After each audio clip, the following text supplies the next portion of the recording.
Good morning, everyone. Welcome to our second session for the Kids Managing Conflict Online Symposium on Peer Mediation. This is our first year online, but we hope that this opportunity to attend online has made it easy for you. Very excited about our presentation today, which is Comfort with Conflict. It's going to be an interactive learning session presented by all the powers that be at Western Justice Center. Without further ado, I'd like to introduce Sally Patchen, the president of Kids Managing Conflict, and thank you for joining us today. Good morning, everyone, and thank you for joining us. We're just so excited that we've got this opportunity to work with our friends at the Western Justice Center to be able to present this material to you. We'd much rather be with you in person, but this is the next best thing. So thanks again for joining. And I would like to introduce Ariella Morrison, who is one of our board members who will introduce our panelists today. Thank you. Good morning, everyone. So we have wonderful panelists today, and I'll introduce them one by one.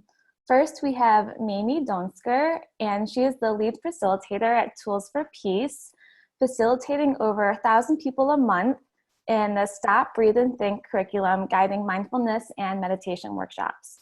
At Tools for Peace, Mamie manages programs, partner relationships, content creation, and the Stop, Breathe, and Think online course.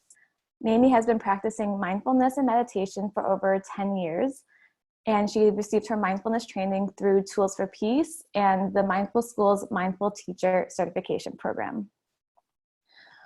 We also have Elisa Barrett, who will be joining us later, and she is the executive director of the Western Justice Center, which uses the power of mediation, education, and the arts to empower educators and youth to transform their lives and their communities.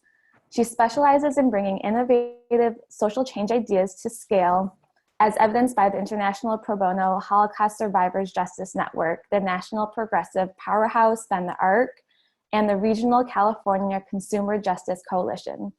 As a public interest attorney and social justice advocate, Elisa worked for nearly 15 years with Betzedek Legal Services, focusing on housing and consumer rights law.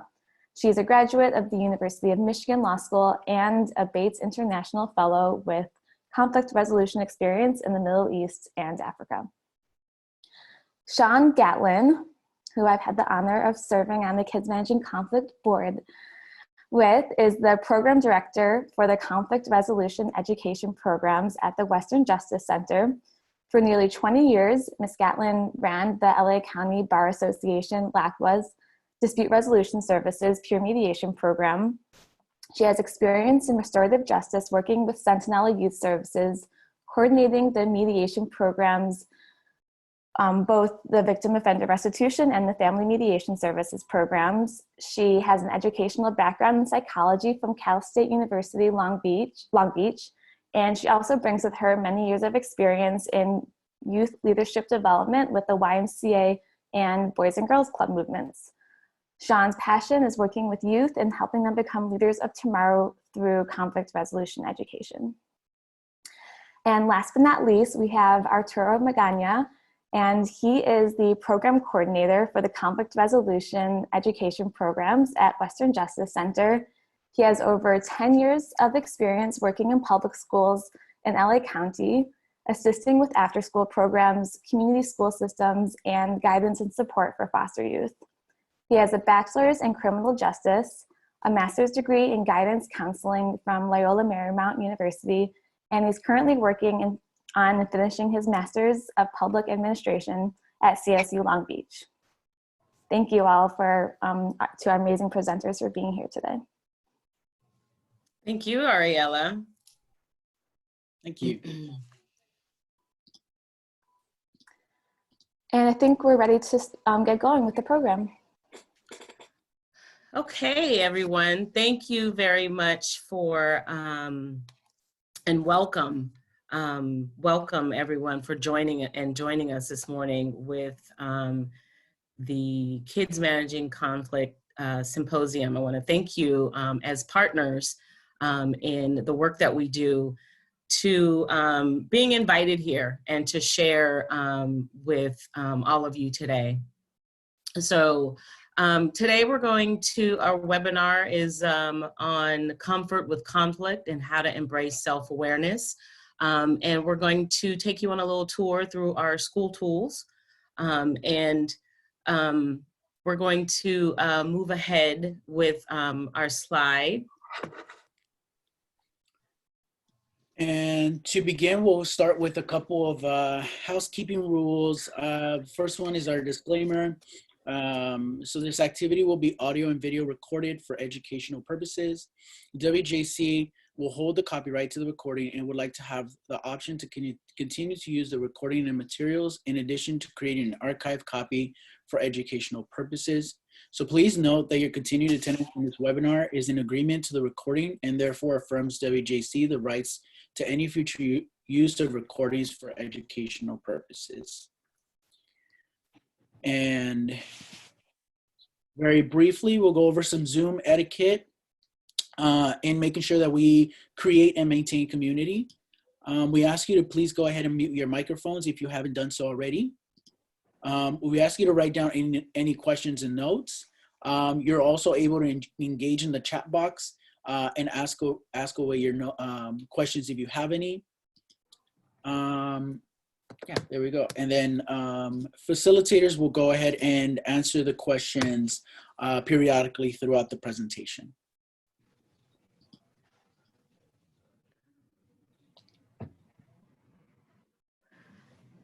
So the Western Justice Center as an organization is committed to our mission by providing programs that empower the communities that we touch with skills and tools in conflict resolution education.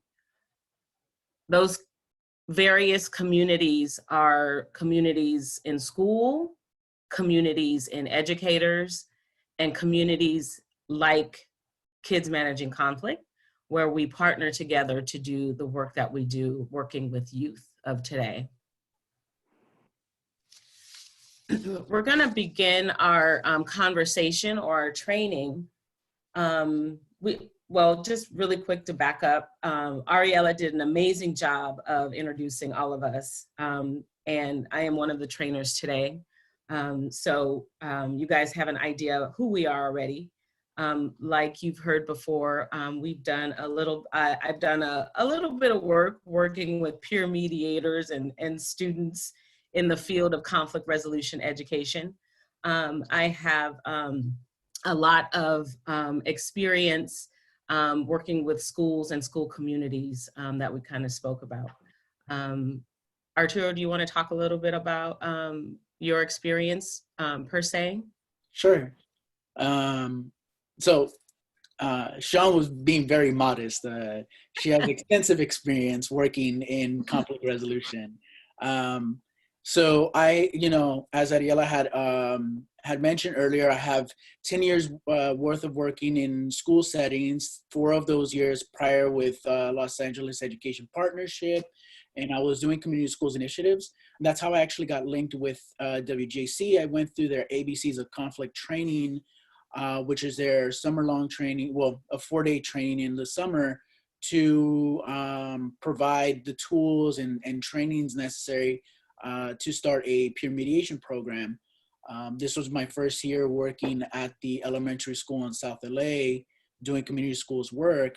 And from there, I kicked off a peer mediation program that is now self-sustaining, that is now run by not just the school social worker, but also a number of 5th grade and 6th grade teachers that are supporting her in that aspect. So that was an amazing experience to be able to implement and be able to guide the students to be able to resolve their conflict peacefully. And then 6 years of my time was also devoted to implementing and administering after-school programs at both Southgate High School and at Fremont High School. So yeah, that's a little bit about me. Thank you, Arturo. So we were also introduced to Mamie Donsker, who is the Director of Facilitation with Tools for Peace. Mamie, do you want to tell us a little bit about yourself before we dive into our training? Yeah, so I started practicing, like Ariella shared, mindfulness and meditation over 10 years ago. And I think like many of us who practice meditation, we come to it after we've experienced some hard times. And it was such a support. And I just feel so fortunate that I get to teach others how to be a little bit more kind and compassionate with the support of mindfulness and meditation. And so at Tools for Peace, we work with people of all ages. We work with the pediatric staff at the Children's Hospital, and we've been collaborating on a curriculum with them for elementary school children. And, we work with, I think the project that's, the most near and dear to our heart is our summer teen camp. We work with kids throughout schools in Los Angeles, and they earn a scholarship to our summer camp. About 85%, sometimes more, of our campers come to our camp on a full scholarship, and it's just an incredible experience for all of them. And many of them go on to then facilitate our curriculum in schools and start their own clubs in their schools. So it's a really wonderful kind of cycle of giving and receiving. Tools for Peace. Great, thank you, Mamie. So the ability from an organization to provide programming, like you heard Arturo mention, ABCs of Conflict, which is our nuts and bolts of training and education for our educators, and also school tools, which we're going to get to shortly, and providing curriculum, online curriculum, to have training for our students, for our mediators, for our youth who are involved in conflict. And so today's lesson, we're going to focus on, touch upon self-awareness and how to navigate conflict constructively. We're going to show you how to use school tools to teach self-awareness. And we're also going to do a little bit of practice of mindfulness and meditation to guide you. So we have our lesson for today. We're going to do a little walkthrough, a little navigation, and we're going to do a little practice. So to begin this conversation in our self-awareness curriculum on school tools, there's two parts. So the first part is being comfortable with conflict. And when you are talking to or teaching students, this is kind of maybe an odd concept, because we always have the idea that conflict is uncomfortable. And we want to be able to, as we talk to students, as we teach students, to get them to kind of understand, especially as peer mediators, when they're working with their peers in conflict, that it's okay to be in conflict and that it's natural. We have conflict in all areas of our life. It feels like it's a struggle or it's tension. When our needs, our interests, or our concerns seem threatened in some way. And all of this kind of springs up from our emotions and our perspectives or our perceptions. And just kind of keeping in mind when dealing with conflict, our perceptions and emotions come from our experiences in our day-to-day life, our personalities, how we were raised as children. And we bring all of that along with us sometimes in a particular situation. And you'll hear me say in conflict, because it's a space, right? It's a space that we allow ourselves to go to. And it also depends on how we are or who we are in that space. Yesterday, we had the opportunity to hear an amazing keynote speaker talk about the 1090 rule. And what does that mean, right? The 1090 rule. So 10% is life happening to us. And the other 90% is how we respond to all of that. And I thought that was powerful. And that's one key piece of being aware, being self-aware of how and who you are in conflict and how to respond. The second part that we're going to talk about is self-awareness and what being self-aware allows us to do when in conflict. And it helps us in certain areas. One is to be able to identify our emotions, explore our perceptions, get centered, shift our state of being from possibly in a negative state to more of a constructive state, and be able to show up,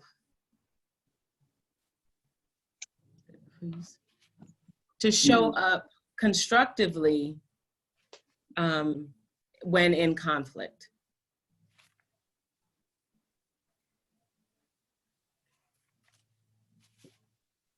So we want to go ahead and bridge how self-awareness and conflict resolution bridge or should I say conflict resolution bridge over to social and emotional learning, and especially as children are developing these social skills and relationship skills. The great thing is that conflict resolution education supports the 5 core learning competencies for social emotional learning. So those are self-awareness, self-management, social awareness, relationship skills, and responsible decision-making. And as Sean had mentioned earlier, we're going to hone in today on self-awareness. So I want to do a little interactive chat. Arturo mentioned us doing a little conversation in the chat box. I'm going to ask you guys a really quick question. When you hear the word self-awareness and we think about it, what comes to mind? And you see on the screen that we are becoming conscious of ourselves, right? And I want to ask you the question, what are we becoming conscious of?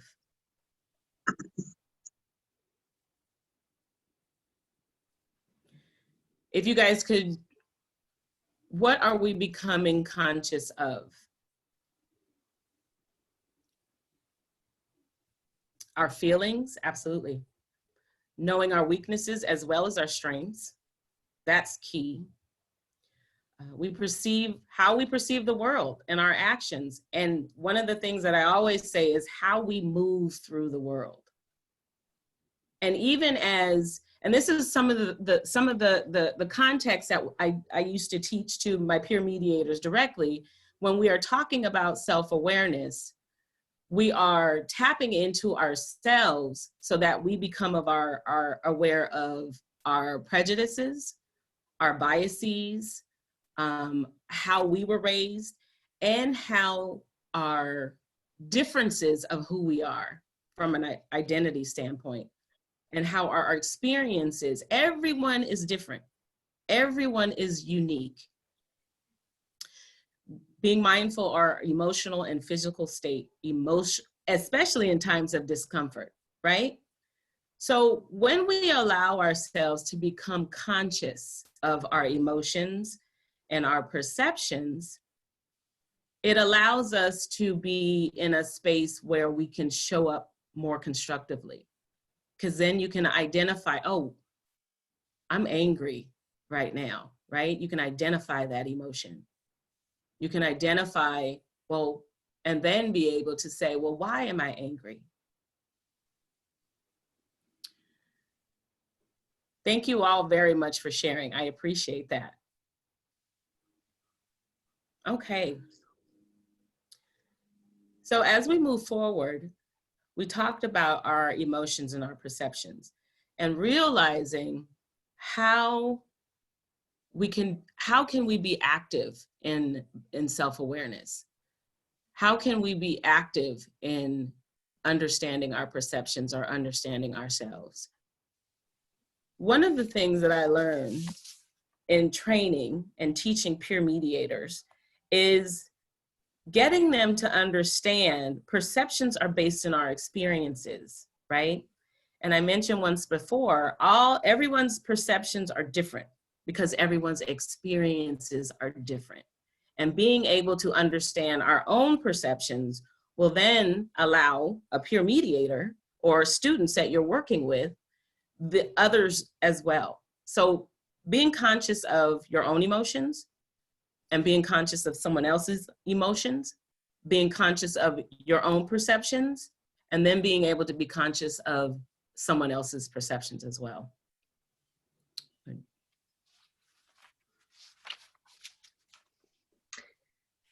So I'd love to piggyback off of Sean's definition of self-awareness and consciousness by talking a bit about mindfulness, which is a word that could either be described as one and the same or a close cousin of self-awareness. So mindfulness is paying attention, observing what's going on in the inside, our thoughts and emotions or physical sensations, and also by observing what's going on the outside, our social interactions and our surroundings. And if we can do this and remain open without judging, being curious and having this attitude relating to it with curiosity and kindness without judgment, then not only are we self-aware, but we can get a little bit more distance from how kind of close our present experience is, so that we can move forward in the most positive way. And so meditation, it helps us to stay focused and present, and it helps us cope with stress, anxiety, depression, and other difficulties. And I'd like to just give you an example of the difference between mindfulness and meditation. I like to think of meditation as going to the gym. You're going to the gym, you're going to a place to get stronger. But mindfulness is like all of the things you do in your daily life that also cultivate strength. And in our daily life, that's when we really need to be strong. And so meditation is really like you're sitting down, you're carving time out of your day to make sure that you're practicing self-awareness. And then when we're mindful, that's our daily practice. That's our ongoing practice of self-awareness. So I'd love to guide you in an activity, a mindful activity called check-in. And I just love this activity because, as simple as it is, we are about to just practice mindfulness in the most, fundamental way. And this activity is really helpful for yourself, your family, your community, your place of work. It's something that I encourage you to do as many times in a day as you like, with whomever you like. And it can really help create a lot more transparency and understanding of where we're all at. And so let's try it together. I'd like you to begin by just sitting up tall but relaxed, and take a few deep breaths.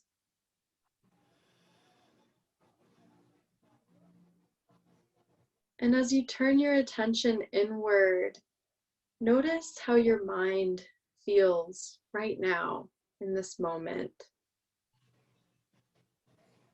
So our thoughts can be really busy, or they can be really clear and simple. And sometimes our thinking even has a tone of voice, like our thinking can be negative or positive. So ask yourself, does your mind feel great in this moment? Does it feel good? Meh means so-so, or maybe kind of muddy. Poor or rough. And then in the chat box below, you can all just quickly share how your mind feels right now. So for example, right now my mind feels pretty great.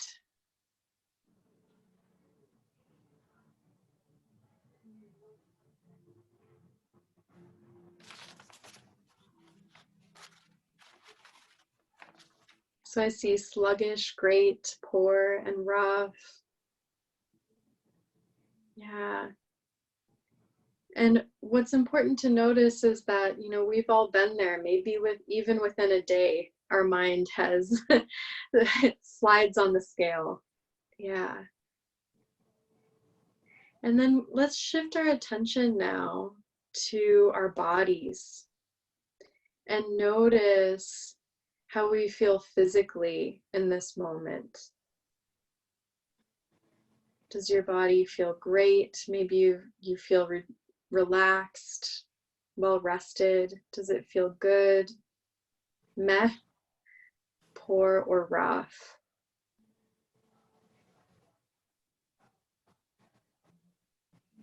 So I see meh.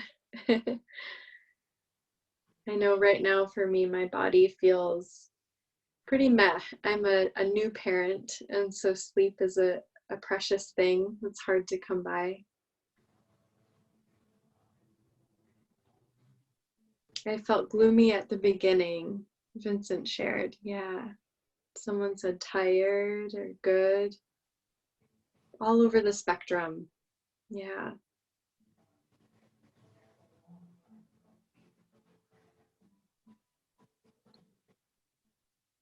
And then finally, I'd like you to shift your awareness to your heart. And if it helps, you can even place your hand on your chest if it helps you to connect with any emotions that are there. And this one is different. I'd like you to use a few feeling words. So choose 3 emotions, and you can use the emotions on the screen or you can use your own words. How does your heart feel right now? And one thing to kind of pay attention to is, you know, we can feel several emotions at once. So it's okay if the heart feels conflicted. So for example, sometimes we feel excited and anxious and happy all at the same time. And sometimes our emotions are really simple. Like we just feel, you know, joyful, content, or silly. Sometimes we're just feeling really rough. And that's okay. So whatever you're feeling, remember not to judge. So with mindfulness, we relate to whatever we're feeling without judgment, with kindness and acceptance, with curiosity.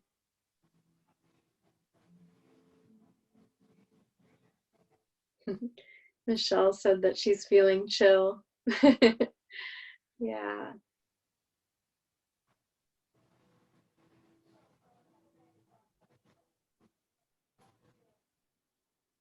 Wonderful. Thank you so much for sharing, everyone. Yeah, calm and anxious. Isn't it interesting, Anne, how we can feel both calm and anxious at the same time? And that's okay. I think it's when we think, what's wrong with me? You know, when we get into a tailspin. But what can really help about this check-in activity is the transparency. When you do this with a community like we're doing now, you see how all of this is so normal and natural. It's just like human nature. And so it's when we take it personally that we tend to get really reactive and stirred up. But whatever we're experiencing emotionally, physically, mentally, if we can relate to it with kindness, if we can see it as really natural and normal, and that it will change, it won't always be this way, then we can, you know, kind of take some space from it, and instead of reacting towards or from our emotions, we can actually get behind the wheel and make the most positive decision as we move forward. We can either give a situation space, or even though we're feeling one way, we can choose to respond differently in a way that we can really get behind, or in a way that we really believe, rather than just shooting from the hip.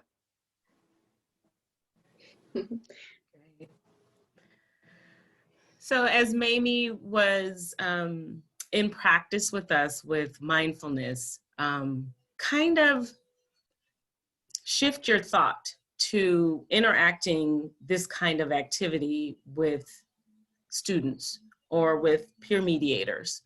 And when we begin these conversations and teaching them about, one, being comfortable with conflict, talking about conflict being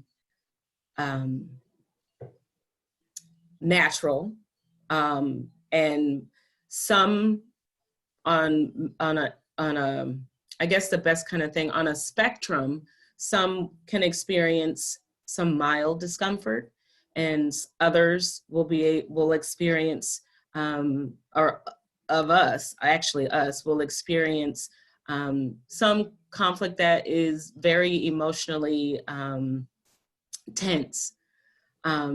So doing activities like checking in with ourselves through mindfulness and talking about self-awareness helps us, as you just experienced, identify emotions, tap into ourselves, and start to think about who we are when we are in conflict, and that we can potentially change that by first identifying what those emotions are. Exploring our perspectives or our perceptions, in a sense. And I talked about before about people's perceptions and where that comes from. And when we get into our school tools curriculum, there's the second half, which is very unique and kind of dives deep into our perceptions. So self-awareness helps us, one, identify emotions, two, explore our perspectives. With Mamie's practice that we just went through, helps us get centered. And then once we start to kind of get centered, we can identify what's happening with us. We can understand that my perceptions are mine and someone else's perceptions are someone else. It begins to shift our state of being, right? So then we can show up constructively when we're in conflict. So we're going to take you on a little tour of School Tools. And School Tools is our online curriculum that has lesson plans, handouts, videos. It's geared towards or designed for grades 4th through 12th. That is the current group that I have worked with in peer mediation. Although kindergarten and 3rd graders with modification can be exposed to the curriculum as well. So as educators or facilitators, you guys decide what and how you can teach them or train them in regards to the curriculum.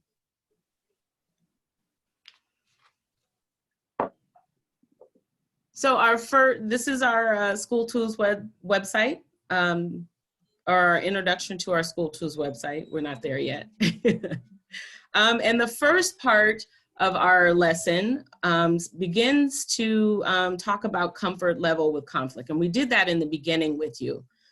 So here, very directly, we talk about the importance of being able to be comfortable with conflict. And that's not something that's easy. We all know that, right? Because our experiences with conflict has always been something of contention and a struggle, right? Although we are in that moment, which is okay, we want to be able to move from that particular moment to the next moment and be able to understand the level of conflict, and also be able to understand where to go or how to resolve that particular conflict. This particular lesson goes into a step-by-step guide of how to move through being comfortable and what comfort level that you have. I spoke about conflicts elicit mild discomfort while others produce more severe emotional distress. And what you also want to do when you are training or teaching with students is to allow a space to open up, to have that conversation, to have that dialogue, so they can share, so they can tap in, so they can also then be able to have these conversations that allows them to kind of recognize, wait a minute, I'm in control. I decide, I can decide how to show up, even as a 7th or an 8th grader. I can decide how to show up in this space with my friend. Arturo, can we go to the next slide?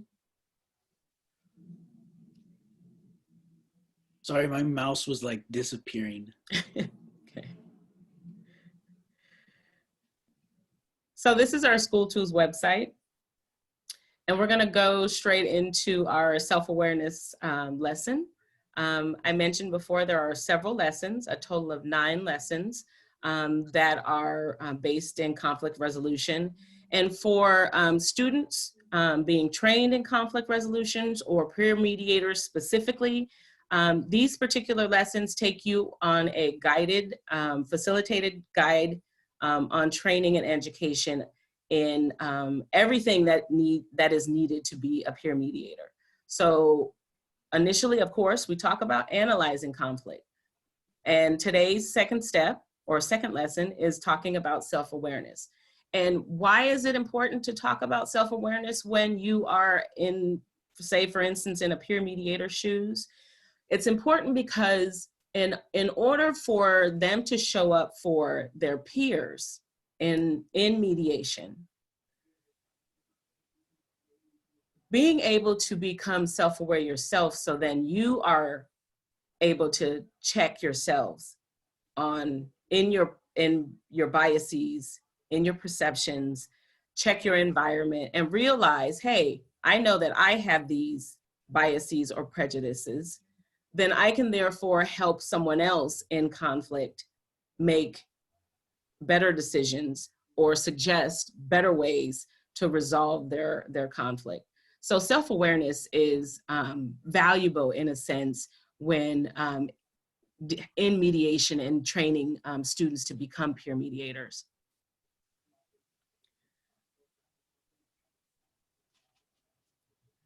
So we talked a little bit about already this particular first lesson, comfort level with conflict.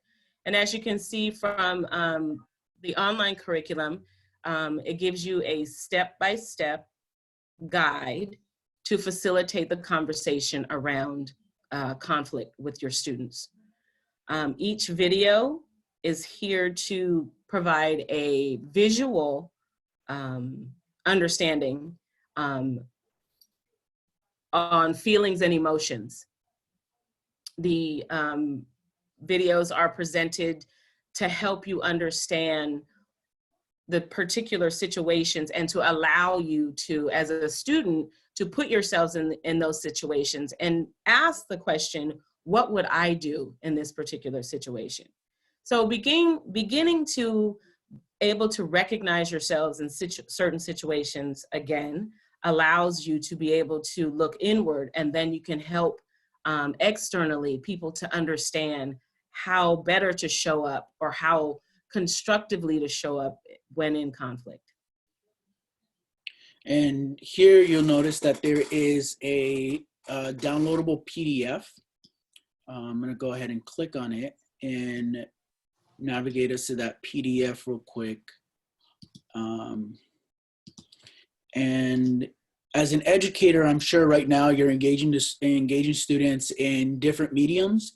So in the event, the pretty unique thing about this lesson in particular, and it kind of repeats itself, this model in other lessons, is that it gives you the videos, but it also gives you a narrative of what is explained in the video.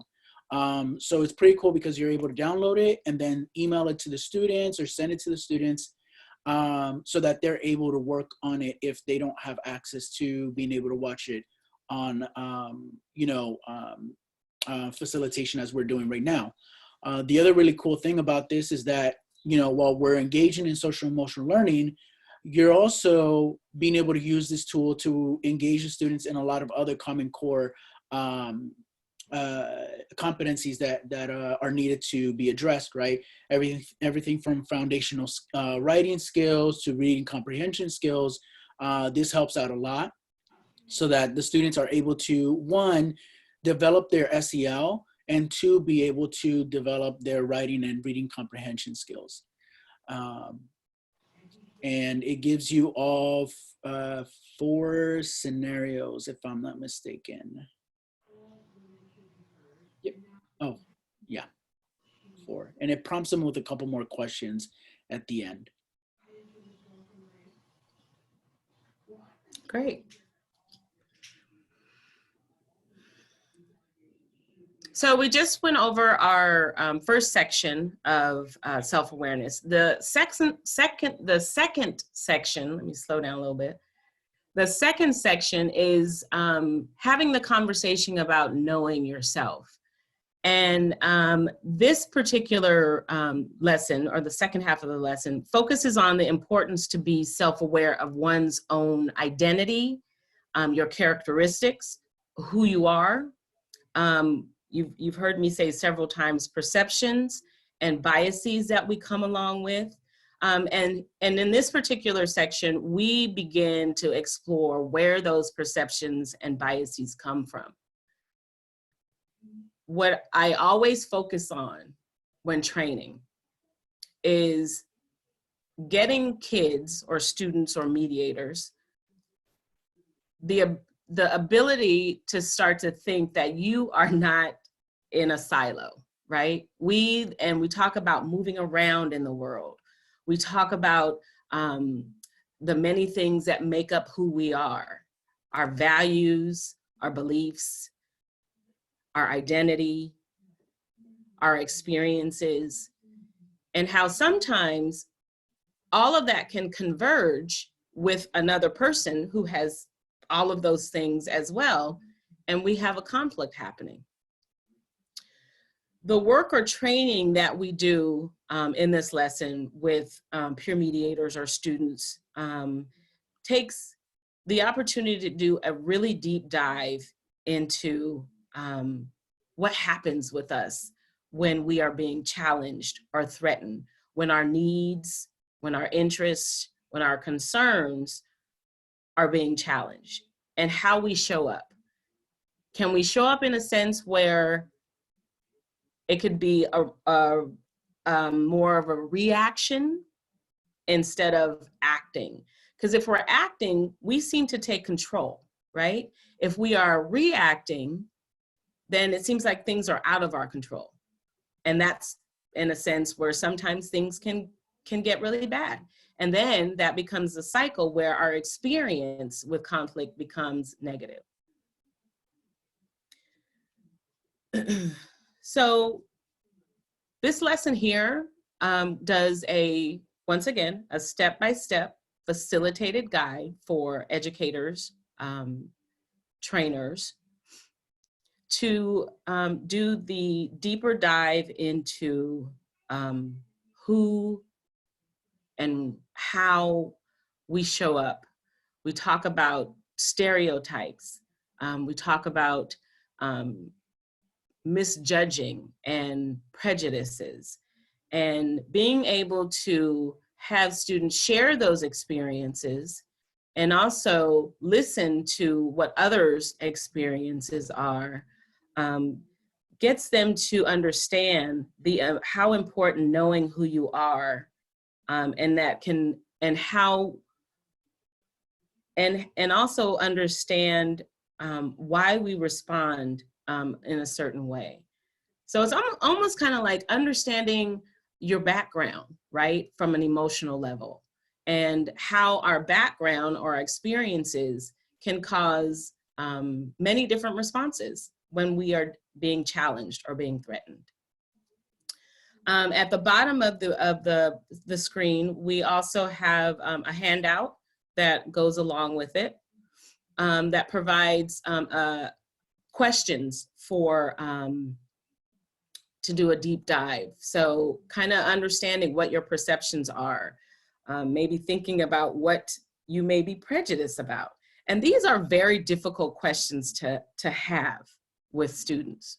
But once again, to open up a space for the opportunity for students to share, once again begins to shift from where we are to a way of trying to show up more constructively when we're in conflict.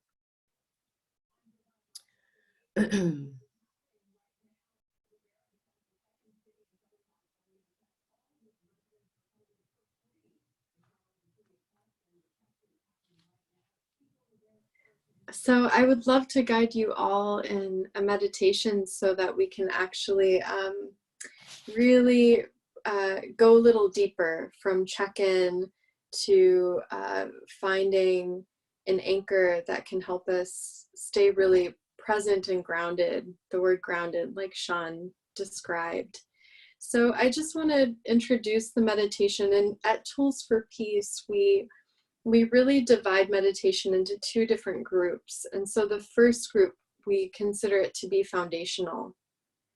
So that's where we use mindful breathing, noting meditations, and body scan to find an anchor that can really ground us in the present moment. When we're in the present moment, whether we're using our breath or the sensations in our body, or just noting what our emotions as they come and go, our thoughts as they come and go, we can practice mindful listening to sounds, and it goes on and on. But by having an anchor to the present moment, we're not lost in thought, worrying about the future or about the past. So the first thing we want to do is to create that foundation of mindfulness where we can just be really present and shift our thinking from the past or the future to this moment. So we're still thinking. The goal of meditation isn't to have no thoughts at all. We're always going to be thinking. It's what the mind does. But we give the mind a job. We give the mind the job of focusing on the breath, or focusing on whatever comes up in the present moment.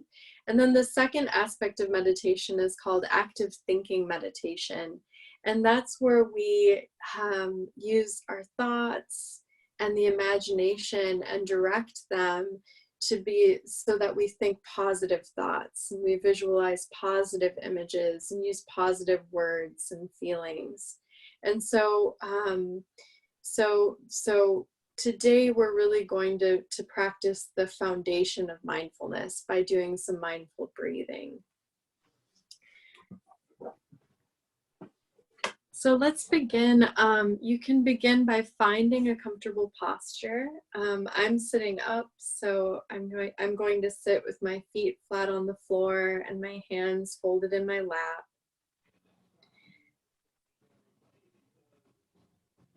But you can sit in whatever way is comfortable for you. And you can start by closing your eyes or just resting your gaze gently downward.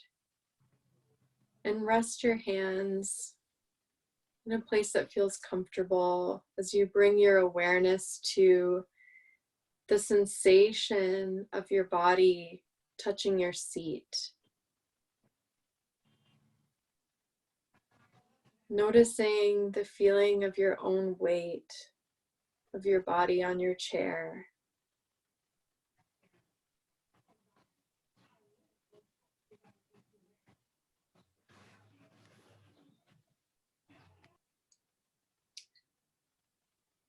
You can begin by finding a comfortable posture by leaning slightly forward and back, or to one side and the other, until you find a comfortable balance as you come back to center. And now sitting upright, feel your head on top of your neck. And ask yourself, how can you sit so that your head, neck, and back feel the most comfortable?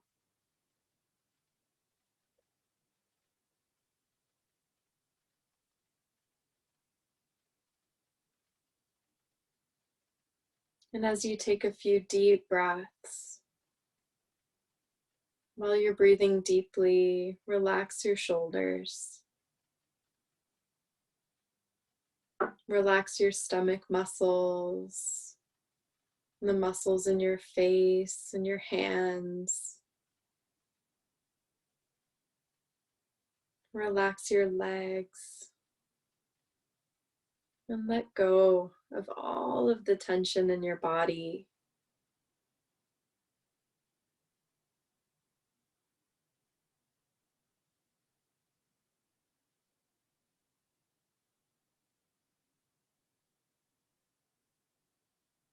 Now bringing your attention back to your breath. Where do you feel you're breathing the most? Do you feel you're breathing in your nose, your stomach,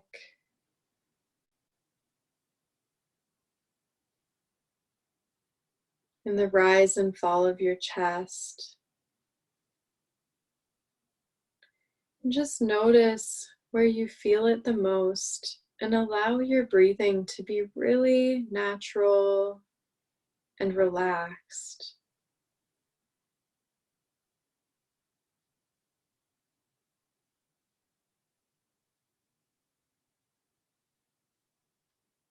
Allow yourself to be surprised as you notice the sensation of breathing, where you find your breath in your body,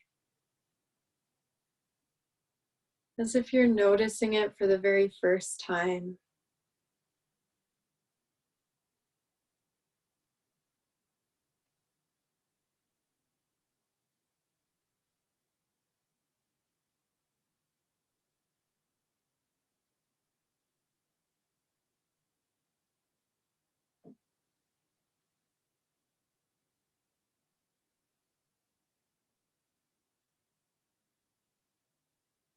And now bring your awareness to the sensation of your breath in your nose. Feeling the breath as it comes in and goes out.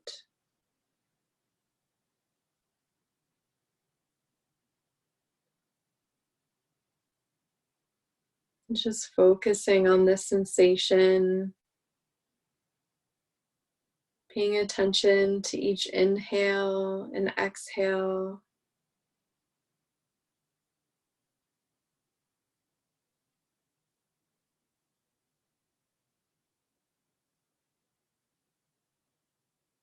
And whenever your mind wanders, whenever you become distracted, that's normal. That's okay. Just forgive yourself and invite yourself to come back to the breath as many times as you need, again and again.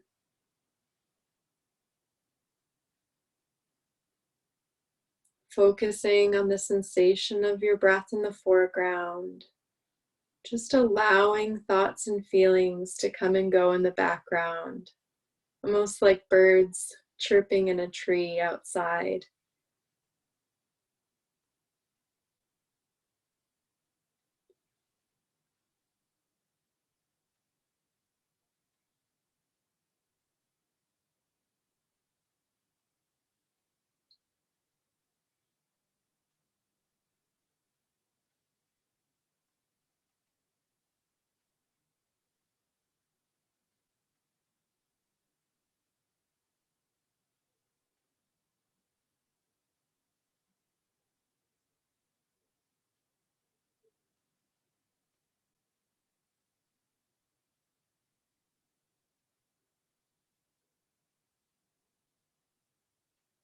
Now gently bringing your attention back to the touch of your body on your seat. And as you begin to open your eyes, take your time, keeping your attention held gently inward as you stretch the body and show the body a little bit of kindness.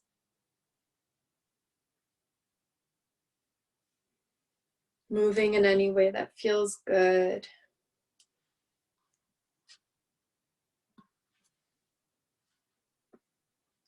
And then in the chat box, I invite you all to share maybe where you felt your breath the most, or maybe you could just share something with the group about what that experience was like for you.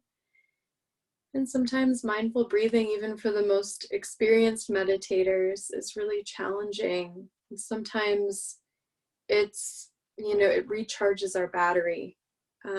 So let's share with the group for a moment. How was that for you?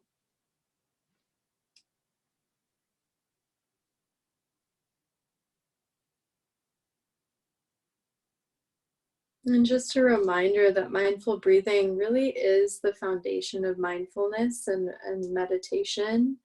And then if you were to then go on to active thinking meditations, they would be guided meditations on positive attitudes like gratitude and kindness and equanimity that would really help reframe your experience from that constructive lens. Felt it in my stomach. It was very peaceful. Thank you, Margaret. Yeah, isn't it interesting how we can feel our breath in areas of the body maybe we've never paid attention to before. And the reason why mindful breathing really is like the foundational meditation practice is because mindful breathing, the breath, is so subtle. You really have to listen and pay attention to really notice it. And when you do, you notice that the breath has movement, it has texture, it can be cold, it can be warm, and there's so much to discover about the breath. And because it's so subtle, then your muscle of awareness gets really strong because you become a really good listener. We can also become mindful of listening to loud music, but that's such an easy way to get our attention. And so maybe that muscle of awareness isn't as strong because it's almost more like a distraction. But mindful breathing is more of the ability to practice our awareness by truly listening to something really subtle, but something that has a lot of complexity and nuance. So it can be really revealing. Thank you so much, everyone. Thank you, Mamie. So to kind of begin to wrap up, looking at what we've done today, we've talked about being comfortable with conflict. We've talked about self-awareness, and we did a little practice with Mamie. So thinking about all of this in practice, what does that look like? In classroom management, you begin to tap into the possibility of less arguments in the classroom, right? The students are being aware of their emotions and others. We talk about in practice, what does that look like in restorative practices? Through training and teaching, we teach the process of mindfulness, being self-aware in restorative circles, being respectful of people and their differences and their experiences. In peer mediation specifically, I talked a little bit about why the importance of self-awareness or the importance of self-awareness and why that, how does that show up in mediation when peer mediators are dealing with their peers. And just imagine for a second, this kind of practice that we've done today, the information that we've learned talking about getting comfortable with conflict, which is a new concept for a lot of us, right? How dare us say being in conflict can be something that we can be comfortable with, but it is. And the practice that we've done today with self-awareness, if this was incorporated, and this is just kind of like a dream, right? A skyhook. If this is incorporated across the schools that we work with, being able to shift the state of being for a school culture and climate, to me, is mind-blowing. Just the simple curriculum that we learned today is something that can be, to me, I feel like it is life-changing. If students are encouraged to practice what we've learned today or what we've talked about today, conflict, self-awareness, and there are various activities that can be done, we begin to learn that it does help us identify emotions, explore our perceptions, get centered, which we learned today, right? We got centered with ourselves, shift our state of being, and show up constructively in conflict. So very quickly before we end, I'd like to open it up for questions if needed about what you experienced today. If you have questions about our school tools itself, the lesson plans, just by all means, you can ask away either through the chat box.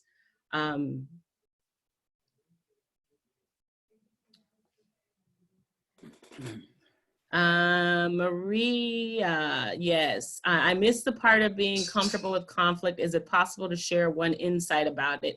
Thank you. I'm loving these webinars. You are absolutely welcome. Yes, so one of the things that we kind of talk about and open up is that conflict is natural, that it is uncomfortable. But when we become more self-aware of how we respond to conflict, it allows us to be more comfortable with conflict, in a sense.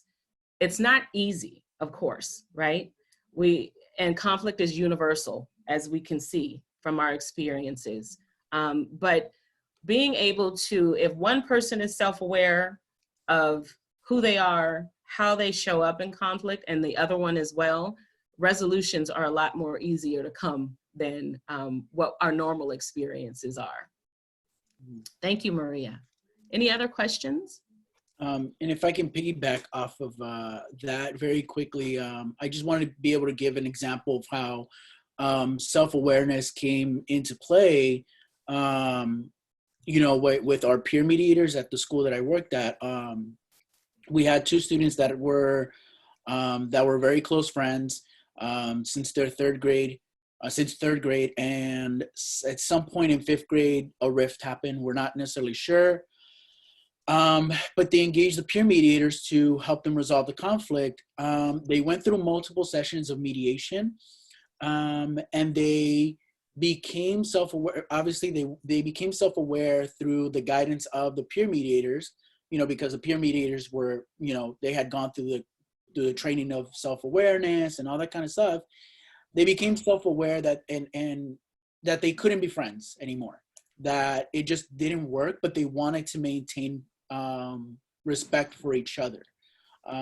And I liken that to the idea that if they weren't self-aware, they would not have come to that idea, to that zenith point of saying, we can't be friends, but I want to respect you as a human being. I want to respect you as another community member in the school vicinity.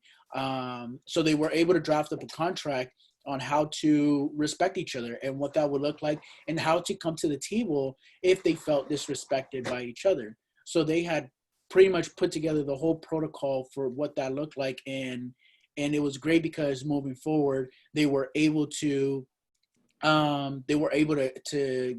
along in the classroom. So just to piggyback off of that, we do have a couple more questions.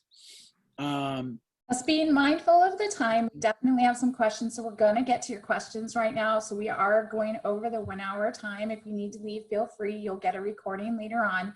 But I want to allow for these questions to be answered because they are really good questions. So Sean and Arturo, please feel free to go ahead and continue to respond to the questions. Thank you, Anne. So I see the first one, I'm going to just start up here at the top from Madeline, is how do each of you implement mindfulness and self-awareness into your personal conflicts? So this wasn't always easy for me. But once I begin to learn from my many experiences and trainings, I begin to kind of use mindfulness where I take a step back, so I kind of stop and I breathe, and then I have to kind of think about what is happening right now, and what am I feeling right now, and can I act or like be in control? Because I think taking action is more being in control than reacting, which is from an emotional standpoint. So stop and breathe, and then take action instead of reacting. The other question is, are there challenges to hosting a mediation session with elementary school students? Do older students respond better to mindfulness?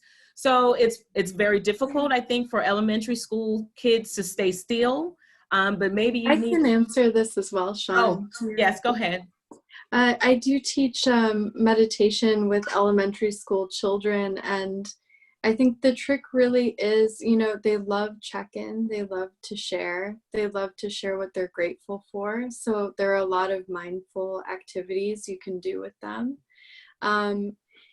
Like Sean was saying, it is hard for them to sit still, but I think that the trick is, younger children really depend on that mirror neuronal connection. So if you exemplify, then they respond to kind of mirroring actions and keeping the activities short. So, even if it's just 3 minutes of mindful breathing, and if there's some kind of action that you can have them do. One thing Mindful Schools teaches is, to every time your thoughts wander, catch it like a butterfly and then bring your attention back to the breath. So playful ways of getting them to stay engaged.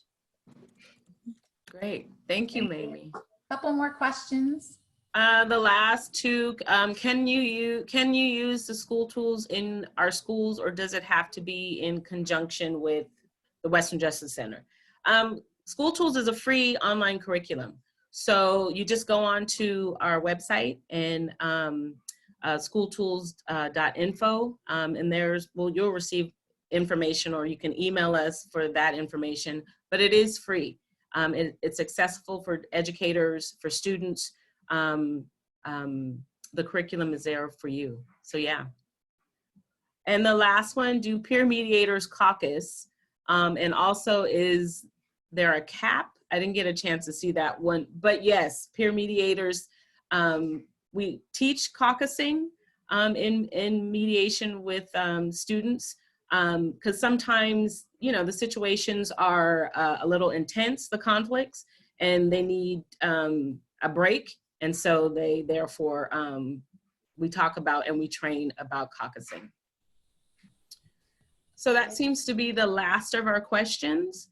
I do want to thank all of you very much for joining us today. I know we went a little bit over time, but the lessons are valuable. So if you have questions about what we went over today, which was self-awareness and how to navigate conflict constructively, the use of school tools, and practicing with mindfulness and meditation, then reach out to us. We do have an event coming up May 29th, because we'd like to be the students and hear from you guys regarding, so we have a little bit of a little Zoom community coffee talk. So if you'd like to connect or share or grow with the Western Justice Center, we'd like to hear from you what your needs are, what your experiences are, and how do we move forward as a community.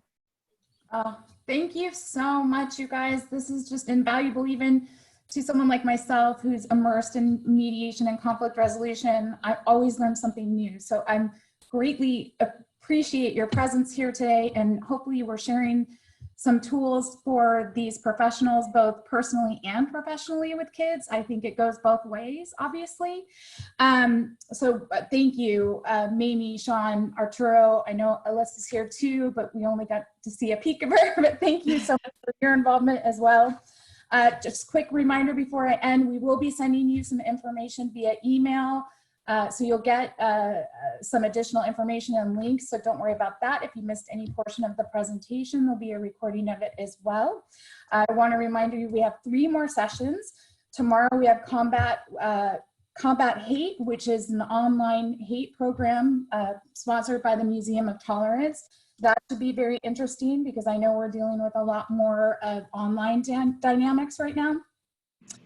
Thursday, we also have just a presentation about peer mediation at the school and beyond, more of the logistics involved in the back end of providing peer mediation. And then Friday, I'm super excited about that because I love these kids. We actually will have peer mediators in our Friday session to express their personal experience, both in the school as well as what they were able to bring home. And then now, after school, after they graduated high school and moved on to college, it's interesting to see how these tools carry them into their adult life. So it's pretty invaluable. Thank you everyone for attending today. Hope to see you all the rest of this week. Thank you all. Bye. Having us.